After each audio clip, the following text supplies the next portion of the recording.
video we will be covering biodiversity, the whole chapter, in less than 20 minutes. Okay, starting with biodiversity. The combined diversity at all levels of biological organization is called biodiversity. Okay, and it is popularized by Edward Wilson. Now, types of biodiversity, we have genetic diversity, and then species diversity है ना, species diversity है, and then ecological diversity. So there are three types of biodiversity. Then, in genetic diversity, we have an example. Let's say Rauwolfia vomitoria that grows in the Himalayan ranges. They show variation in the potency and concentration of the reserpine. So reserpine is your active chemical. Okay, and the example number 2 is occurrence of more than 50,000 strains of rice. तो rice के कितने strains है? 50,000 strains of rice. And mango के कितने हैं? Mango के 1,000 strains. Okay, so mango is 1,000 different species of mango. Now, genetic diversity means high degree of diversity shown by a single species. High degree of diversity, genetic. So single species की diversity. Okay. Next is species diversity. In species diversity, we have diversity of the organism at the levels of the species. तो ये species level की diversity है. इसके अंदर क्या है? हमारे पास amphibian species diversity is higher in the Western Ghats. So Western Ghats में क्या है? Higher amphibian species than the Eastern Ghats. So इसमें याद रख लो, Western Ghats is greater than Eastern Ghats. ठीक है. Next we have ecological diversity. It represents the diversity in the availability of various types of ecosystem. So ये ecological level के मतलब ecosystem. Ecological means ecosystem level के अंदर. So it represents the diversity in the availability of various types of ecosystem in a given area. Examples क्या है? In comparison with a country like Norway, and it is a Scandinavian country. ठीक है, Scandinavian country like Norway, India has greater ecosystem diversity. जैसे desert है, rainforest, alpine meadows, estuaries, wetlands, coral reefs, mangroves, all that. ठीक है. Then number of species in India on Earth. Now, according to IUCN मतलब Indian Union for Conservation of Nature and Natural Resources, IUCN 2004 data के तरफ से we have that total number of plants and animal species described so far is more than 1.5 million. So more than 1.5 million. And ये भी important है. According to Robert May, the global species is about 7 million. So how much? 7 billion. And over here, according to IUCN, the total plant and animal species is more than 1.5 million. ठीक है. Next, global species diversity. In global species diversity, we have no information on the number of prokaryotes. ठीक है. Prokaryotes हम लोग नहीं पता कर सकते because there are millions of prokaryotes, right? Bacteria वो सब. Biologists are not sure on the prokaryotes. Next, we have this graph. This pie chart. In this pie chart, you have to remember MBRA. MBRA. M say mammals, birds, reptiles, amphibians, and then this will be fishes. All this for vertebrates. Then we have animals. Remember, animals is more than 70%. Okay, and in animals also we have more than 70% is insects. Animals के अंदर we have सबसे ज़्यादा insects. That means out of 10 animals we have 7 insects. Okay. Now we have invertebrates. Invertebrates के अंदर other animal groups इधर आते हैं. सबसे ज़्यादा क्या है? And insects. So insects is सबसे ज़्यादा. Then we have mollusks and crustaceans. Crustaceans is like थोड़ा सा, and then फिर mollusks आते हैं, फिर other animal groups. Okay. Now we have plants. Plants के अंदर 22%. Okay. 22% is plants. उसके अंदर हम लोग देख सकते हैं fungi सबसे ज़्यादा है. More than all of it we have fungi. फिर angiosperms. And then we have algae. ठीक है, algae. फिर mosses, ferns and allies and lichens. ठीक है. Now total fungi in the world is greater than combined total species of fishes ज़्यादा, amphibians, reptiles, mammals, reptiles, सबसे ज़्यादा क्या है? fungi. Now India as one of the mega diversity countries in the world, तो वो 12 mega diversity countries है. ठीक है, India is one of the 12 mega diversity countries in the world. फिर India has 2.4 of the world's mass, मतलब world's land के अंदर world के अंदर 2.4 लैंड मास कवर करता है, एंड 8.1 स्पीशीज डाइवर्सिटी है. 45,000 प्लांट्स है and 90,000 animals. Okay, twice. Then patterns of biodiversity. We have latitudinal gradient के अंदर species diversity decreases from equator to pole. So equator to pole के अंदर स्पीशीज डिक्रीज होते हैं. Tropics have higher species than temperate and polar. देखो, tropics मतलब this part has more species than temperate and polar areas. Example, Colombia. Now Colombia has see इसके अंदर Colombia has 1400 birds, ठीक है, we talking about birds, okay. Then New York city का I have given you one trick that this has 3 letters, right, so 3 numbers 105, ठीक है. In India, how many birds are there? 1200, okay. And then last one was Greenland. In Greenland we have बहुत कम, right? It's like icy area, so we have only 56. Now question is, why do tropics have greater biological diversity than the temperate region? Why? Because see, there are three main reasons for this.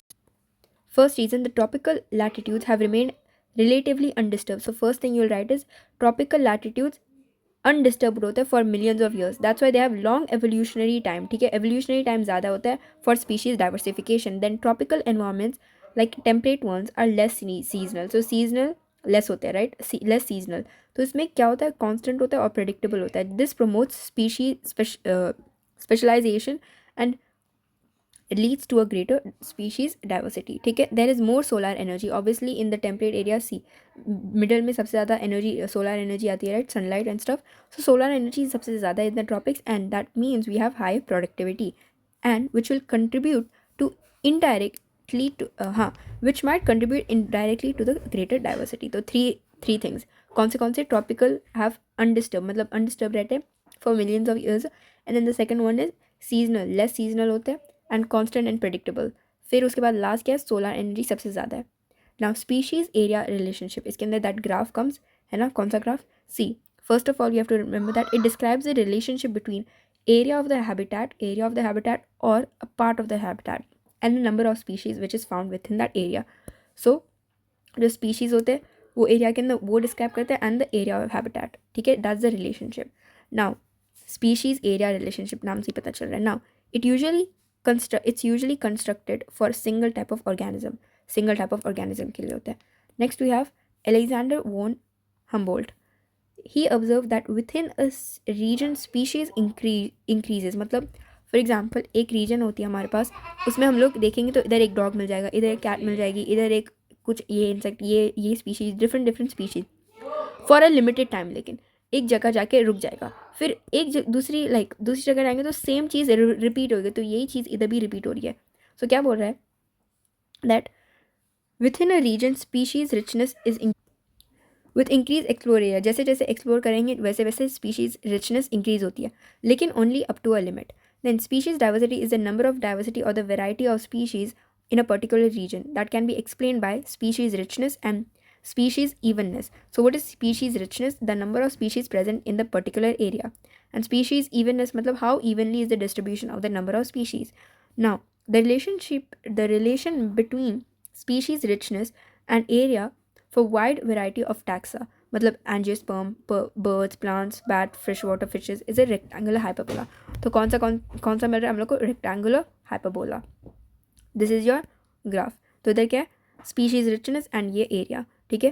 And then we have a straight line over here that is log scale. अब इसको क्या बोलते हैं, log S is equal to log C plus Z log A. The equation is log S is equal to log C plus Z log A, okay. And this is your graph, that is your rectangular hyperbola.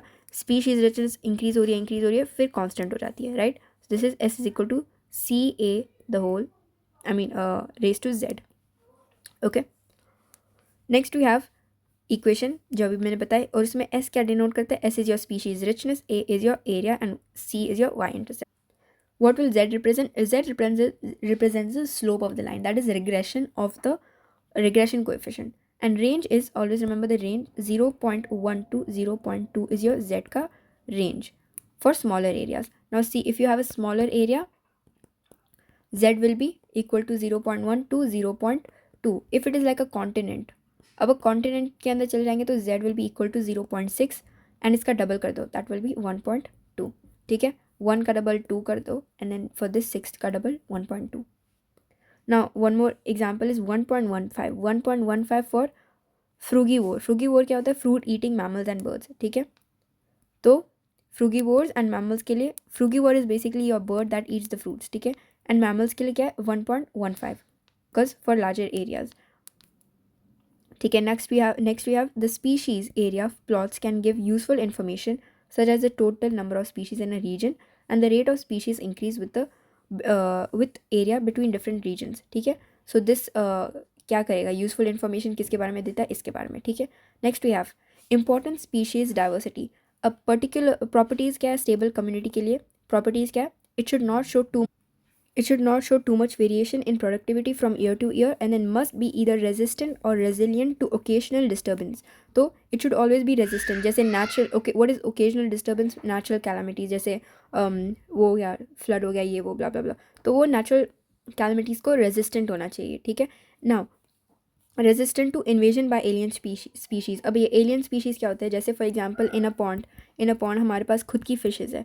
ठीक है, अब जाके हम लोग ने एक बड़ी सी दूसरी फिश लेकर आ गया, तो that fish will be your alien species. Now it alien species, what if that big fish eats the ये वाली हमारी वाली fish. So this should be basically हमारी स्पीशीज़ क्या होनी चाहिए, it should be resistant to invasion of the alien species. So 3 properties are there. First property is should not show too much variation in productivity from year to year. Second is must be resistant or resilient to natural disasters, resistant to invasion of alien species. So 3 done. Next we have David Tillman. What is David Tillman? I mean, who is David Tillman? वो क्या थे, वो एक experiment लेकर आए with outdoor plots. अब ये outdoor plots क्या होते हैं, आउटडोर प्लॉट्स मतलब लॉन्ग टर्म इकोसिस्टम के एक्सपेरिमेंट्स लेकर आए थे. So in on the outdoor plots. ठीक है, एक प्लॉट के अंदर. Now plots with more species, अब उसने क्या किया कि प्लॉट्स विथ जो सबसे ज़्यादा स्पीशीज़ होते हैं इसके अंदर will show less year to year variation in total biomass. So उसने क्या बोला कि प्लॉट्स जिसके पास मोर स्पीशीज़ होते हैं वो less year to year variation show करते हैं in total biomass. Increase diversity contributes to higher productivity. So these are the 3 things that you remember for David Tilman. ठीक है, तो डेविड टिलमैन ने क्या बोला, he experimented with outdoor plots. अब ये क्या बोला कि with more species they will show less year to year variation in total biomass and increase diversity. जो जितनी ज़्यादा डाइवर्सिटी होती है उतनी ज़्यादा हायर प्रोडक्टिविटी होती है. नाउ रिवेट पॉपर हाइपोथेसिस उसने किसने दिया, ये पॉल एहरलिच ने. ठीक है, उसने क्या बोला कि एक प्लेन होती है, फॉर एग्जांपल एक प्लेन, ये तो फिश बन गई.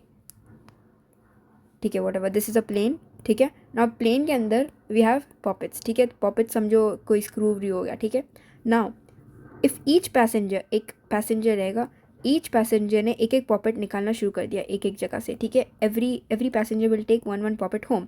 तो क्या होता है, सी इसमें क्या बोल रहा है कि impact of the extension, this hypothesis describes the impact of the extinction of the species on the ecosystem through an airplane analogy. Now in an airplane क्या हो गया, ये हमारा airplane क्या है, ecosystem है. ठीक है, airplane is your ecosystem. Then all parts are joined using thousands of rivet is your species. अभी जो rivets हो गए हमारे वो species हो गए. Okay, rivet is your species. Now what happens here is if every passenger traveling in it starts removing a rivet and takes home causing a species to become extinct. मतलब एक एक जैसे जैसे रिवेट जाते रहेंगे मतलब स्पीशीज एक्सटिंक्ट होते रहेंगे, राइट. बट एज मोर, अब क्या होता है, if this will not affect the flight safety, right. Safety को proper, safety refers to the proper functioning of the ecosystem. इसमें you have to remember that what is rivet, when rivet is taken home तो ये क्या होता है, causes a species to become extinct. और अगर what is flight safety refers to proper functioning of the ecosystem initially, but as more rivets will be removed, जैसे जैसे हम लोग ज़्यादा rivets निकालना शुरू कर देंगे, जैसे मतलब पूरे rivets निकालना शुरू कर देंगे तो क्या होएगा, this plane will become severely, मतलब danger में आ जाएगा, right. danger, what do you mean by danger मतलब ecosystem का danger. जैसे plane will become dangerously weak. Now if rivet is हाँ, which rivet is removed is also critical. मतलब for example हम लोग ने जो विंग्स का रिवेट है, विंग्स का रिवेट ही निकालती तो विंग्स ही नहीं रहेंगे तो प्लेन उड़ेगा कैसे. तो that will be like loss of rivets on the wing, means की स्पीशीज़ को निकाल दे, दैट मीन्स इकोसिस्टम के अंदर बहुत बड़ा सा चेंज आ जाएगा. So it's a more serious threat to flight safety.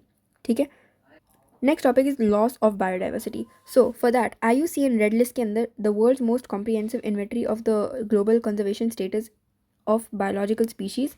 ठीक है, क्या ये IUCN रेड लिस्ट. सो इसके अंदर क्या है, 784 स्पीशीज़, लाइक 784 स्पीशीज़ क्या है, एक्सटिंक्ट हो रहे हैं इन द लास्ट 500 ईयर्स. उसमें उसके अंदर से 338 vertebrates, 359 invertebrates, 338 vertebrates, 359 invertebrates, 87 plants in the last 500 years. Examples: dodo. Dodo कहाँ का है? Dodo is from Mauritius. Quagga is from South Africa.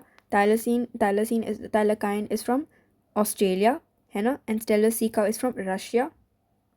And these are your species of tiger: Bali, Javan, and Caspian. So dodo from Mauritius, quagga from South Africa, Thylacine from Australia, Steller sea cow from Russia, Bali, Javan, and Caspian are the subspecies of tiger. तो ये सब क्या है? Recent extinctions. Now, effect of loss of biodiversity: decline in the plant population.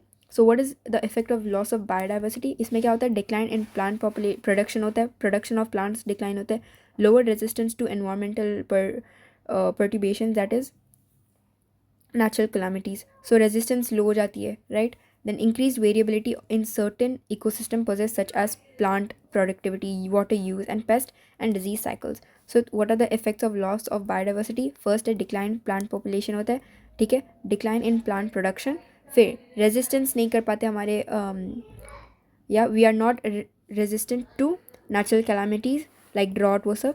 Then increased variability. Variability मतलब variations in certain ecosystem which will possess such as plant processes such as plant productivity, water use, and pest and disease cycle. So इसमें increased variability आ जाता है, किसमें? Plant productivity, water use, and pest and disease cycles.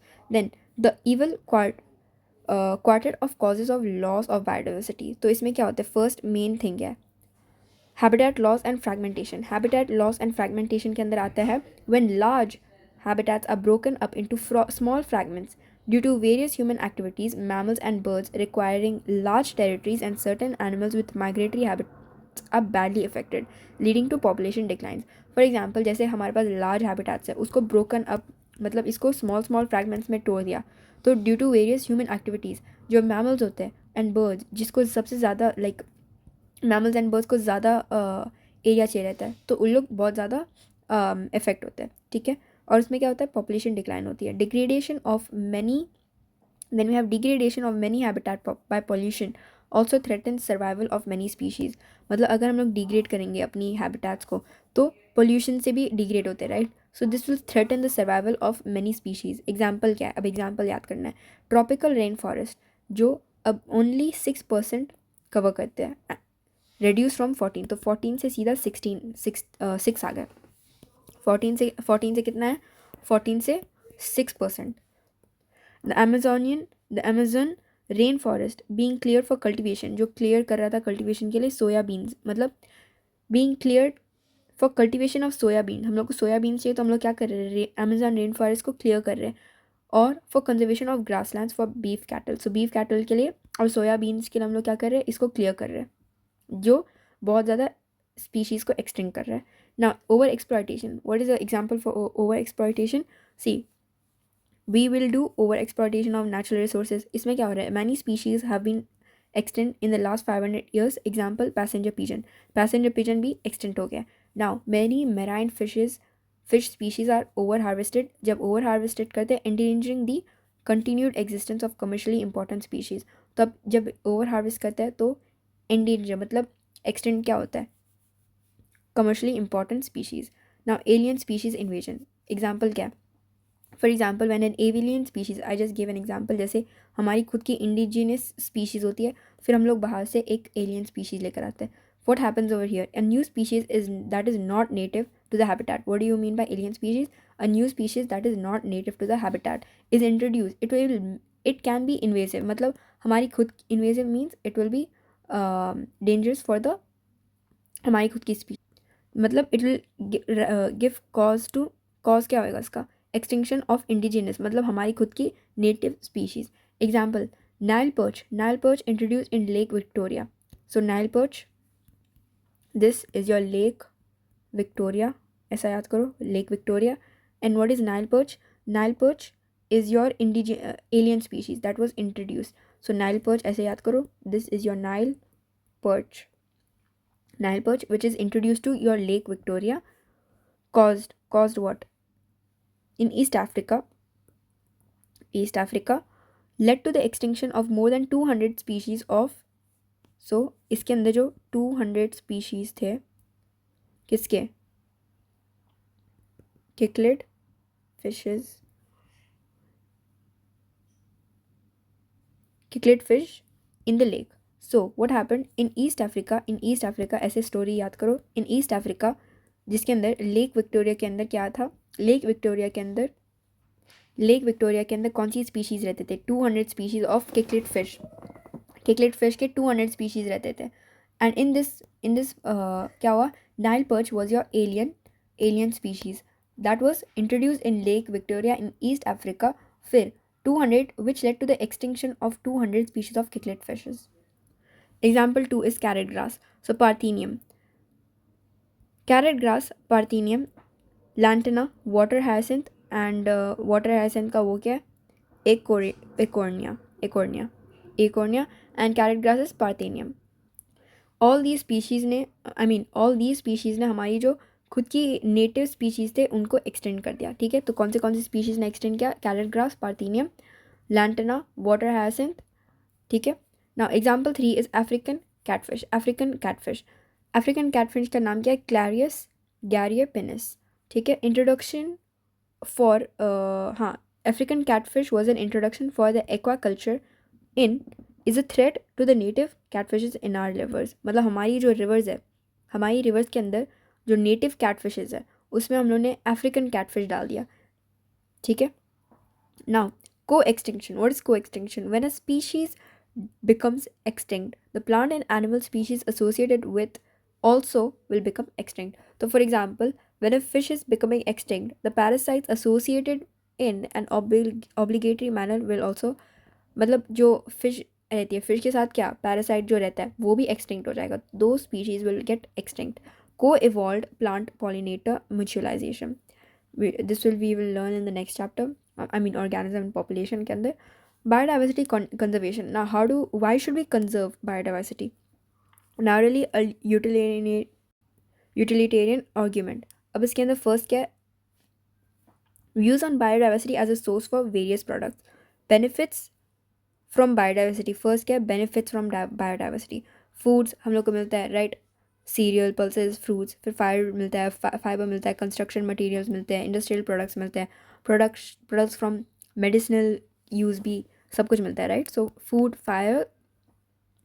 Fibre, construction materials, industrial products for medicinal purpose.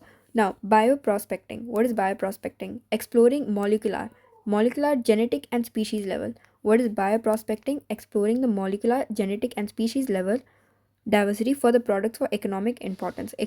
हमारे importance के लिए हम लोग क्या कर रहे हैं, bio prospecting, that is explore कर रहे हैं क्या चीज़ को, molecular genetic and species level diversity. Broadly utilitarian argument. अब फर्स्ट क्या था, नैरोली. अब क्या है, ब्रॉडली मतलब argues about many ecosystem services that nature provides. That is example क्या है, Amazon forest produces 20% of the total oxygen. Example 2, pollination. Pollination मतलब in ecosystem it provides pollinators layer, bee, bumblebee, birds and bats. ठीक है. Example 3, the aesthetic pleasures of walking through thick woods. ठीक है, the pleasure of walking through thick wood, watching spring flowers in full bloom या waking up to a bulbul song. So these are your मतलब arguments जिसके अंदर जो nature provide करती है हम लोग को, why should we conserve the biodiversity. ठीक है. Next we have western Ghats. हाँ, खासी. हाँ, now we have ethical argument. ठीक है. Now in ethical argument we share the planet with millions of plants, animals and microbe species. Every species have an intrinsic value even if it does not have an economic value. We have moral duty to take care of the well-being and pass it on to the biological legacy in good order to future generation. तो हम लोग को अपना nature preserve करना चाहिए वो सब. अब क्या है, हाउ डू वी कंजर्व, ये इंपॉर्टेंट है. सो पहला होता है in situ conservation. What is in situ conservation? On site conservation. In situ conservation is on site conservation. Conservation and protection of our entire ecosystem. Entire ecosystem is your in situ conservation. Biodiversity at all levels is protected. मतलब all level की biodiversity protect हो जाती है. Biodiversity hotspots. First is biodiversity hotspots. Region with high levels of species richness and high degree of endemism that are identified for maximum protection. तो क्या कर रहे हैं हम लोग, बायोडाइवर्सिटी हॉटस्पॉट्स में regions with high levels of species richness and high degree on endemism that are identified for maximum protection. Total biodiversity hotspot in the world कितने हैं, 34. Biodiversity hotspot of India कौन से western Ghats and Sri Lanka, western Ghats and Sri Lanka. This includes entire western Ghats and Sri Lanka. ठीक है, तो western Ghats and Sri Lanka के अंदर पूरा वेस्टर्न घाट्स है. Then Indo Burma is including the entire north eastern India except for Assam and Andaman group of islands जैसे Myanmar, Thailand, Vietnam, Laos, Cambodia and southern China. फिर Himalaya includes the entire Indian Himalayan region और जो भी Pakistan, Tibet, Nepal, Bhutan, China and Myanmar में lie कर रहा है. In India ecologically unique and biodiversity rich regions are legally protected. जैसे बायोस्फीयर कितने हैं, 14 बायोस्फीयर्स है. नेशनल पार्क्स 90 है. सैंक्चुरीज 448 है. Sacred groves, these are the forest fragments. ठीक है, these are the forest fragments of varying sizes which are communally protected. तो communally protect किया जाता है. And which have a significant in religious connotations for the protecting community. ये religious में sacred groves is for religious purposes and stuff. Hunting and lodging are usually strictly prohibited within these patches. इसके examples क्या है, Khasi and Jaintia Hills in Meghalaya, Khasi and Jaintia Hills in Meghalaya, Western Ghats of Karnataka and Maharashtra का Western Ghat, Surguja, Chanda and Bastar areas of Madhya Pradesh के कौन से areas, Surguja, Chanda and Bastar for Madhya Pradesh, Khasi Jaintia Hills in Meghalaya and Western Ghats of Karnataka and Maharashtra. Ex situ conservation. It's also known as off-site conservation and usually approached when the plant or animals endanger. मतलब जब ये plant या तो animal endanger हो जाते तभी ये जाता है. ठीक है, needs urgent measures to save from extinction. Here threatened plants or animals are removed from their natural habitat. तो जब ये natural habitat से remove करते और एक special protected area के अंदर डाल देते हैं जिसके अंदर स्पेशल केयर दी जाती है. That is for example zoological park के अंदर many animals that have become extinct in the wild but continue to be maintain in zoological parks. फिर बोटानिकल गार्डन्स होते हैं जैसे zoological park, botanical garden, wild life safari and cryopreservation techniques. What is cryopreservation technique? In this technique, the gametes of the threatened species can be preserved in viable and fertile condition for long periods. फिर the eggs can be fertilized in vitro technique और उसके बाद इसको बोलते हैं cryopreservation. Okay, now seed bank. What is seed bank? Using this method, seeds of different genetic strains of commercially important plants, जो भी plants होते हैं उसके क्या होते हैं seeds लेके हम लोग उसको preserve कर लेते हैं and that is called as seed bank. Biodiversity conservation as at global level. तो द अर्थ समिट 1992 में convention on biological diversity held in Rio de Janeiro for conservation of biodiversity and sustainable utilisation of which benefits. फिर world summit on sustainable development. तो 2 things हुए थे. एक Earth Summit था. Earth Summit is convention on biological diversity held at Rio de Janeiro, conservation for biodiversity and sustainable utilisation. फिर दूसरा क्या है, world summit on sustainable development 2002. जो किसमें हुआ, Johannesburg in South Africa. Commitment of 190 countries थे and for a significant reduction in current rate of biodiversity at global, regional and local level.